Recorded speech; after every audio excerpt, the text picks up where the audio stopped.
আমাকে মেরেছে, এটা ওই যে হেল্পিং হ্যান্ড যে ওই মেয়েকে জিজ্ঞেস করলেও পাবেন, ও আমার প্রাইভেট পার্টে মরিচের পাউডার দিয়েছে।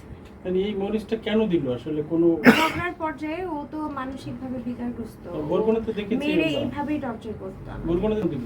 এখন পর্যন্ত কি মামুন এই টাইপের কোনো কথা বলেছে আপনাদেরকে যে আমি কোনো পরকীয়া করেছি বা কোনো ছেলেদের সাথে কথা বলেছি? হ্যাঁ বলেছে। যদি বলেছে, কখন বলেছে? আপনি পরকীয়া করেন, বাসা থাকেন না, এটা বলছে। এবং রাতে 3টা বাজে আপনাকে কল দিলে পাওয়া যায় না, বিদেশি নাম্বার দিয়ে কল দিলে আপনার সাথে যোগাযোগ করতে পারে।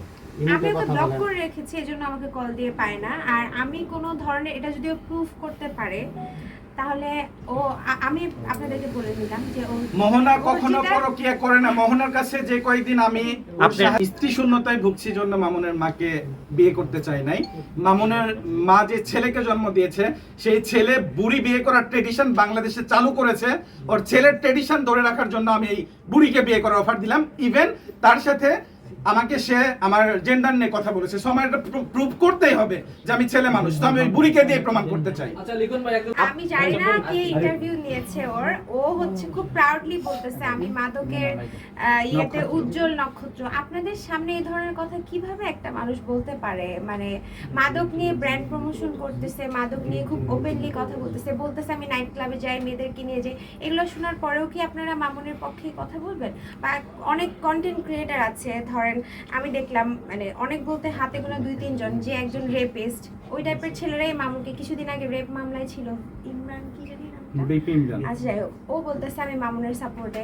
সো ওই ধরনের মানুষই আসলে মামুনের সাপোর্ট করবে যারা মামুনের লেভেলের। আসলে তুমি বড় হলে যদি মেয়ে হইতো তাহলে তো আমি বললেই দিলাম যে ইউনিভার্সিটির প্রত্যেকটা ডিপার্টমেন্টের ছেলে পেলে বা যারা ব্যান্ডে মানে ব্যান্ড শিল্পী প্রত্যেকেই তো তাইলে মেয়ে হইতো আপনাদের ভাষায়। ভাইয়া, উনি এই মুহূর্তে আমাদের সাপোর্টটাও অনেক বেশি দরকার। আমাকে কিন্তু কেউ মেন্টাল সাপোর্ট দিতে আসতেছে না। এই মুহূর্তে উনি যে আমাকে মেন্টাল সাপোর্টটা দিচ্ছে এটা তো আমার জন্য অনেক ইম্পর্টেন্ট। আর ভাই হিসেবে হ্যাঁ, আর আইনি সহযোগিতা তো আমি নিচ্ছি। উনি আমাকে মেন্টাল সাপোর্ট দিচ্ছে অনেক ভাই, এই সিচুয়েশনে এটাই আমার জন্য ইম্পর্টেন্ট। আর কিছু না, ওনার সাথে আমার কোনো স্বার্থ নাই, আমার সাথে ওনার কোনো স্বার্থ নাই। এমন না, এটা আমি ক্লিয়ার করছি, মেন্টাল সাপোর্টটা আমি যে শুধু তাকে দিচ্ছি তা না। তার বাবা মেডিকেলে ভর্তি ছিল, আমি যেটা কোনো কিছুর মধ্যে আমি নেই। ও আমাকে এখন অনেক মিথ্যা ব্লেম, মিথ্যা এলিগেশন, মুখ চামড়ার মুখ বলতেই পারে, বাট ওকে প্রুফ করতে বলবেন যে আমি ধরনের কিছু করি। মরিচটা দেওয়ার কারণটা কি এটা ক্লিয়ার একটু আমাদের? ঝগড়ার এক পর্যায়ে ও মরিচ দিয়েছে। ঝগড়া করলে কি এটা করতে পারে কখনো? হ্যাঁ আমাকে দিয়েছে, আমি আপনি হেল্পিং হ্যান্ডেল আছে ওকে জিজ্ঞেস করেন। আচ্ছা, মনে হয় আপনি নিজে অনেকে মাদকের সাথে যুক্ত আছেন, সেটাও কিন্তু আমি অনেকবার দিয়েছি। আমি কোনো মাদকের সাথে জড়িত না। ঠিক আছে, আমি করব, আমার করতে কোনো সমস্যা নেই। একজন ভাই তার বোনের কাছে কি সুযোগ নিবে আমি বুঝলাম না। এটা মামুনের মা বলেছে, আপনি দেখেছেন তো ভিডিওটা অবশ্যই। বুড়ি ওই রক্ষিতা বুড়ি কি বললো সেটা নিয়ে তো আমাদের মতো এডুকেটেড পারসন ওই বুড়ির মতো বললে তো চলবে না। বুড়ির কথার তো কোনো ভিত্তি নাই। বুড়ি একবার পাঠা বলে, একবার হিজড়া বলে, একবার থার্ড জেন্ডার বলে, একবার পুরুষ বলে, ওর ব্যাকগ্রাউন্ড তো দেখতেই হবে।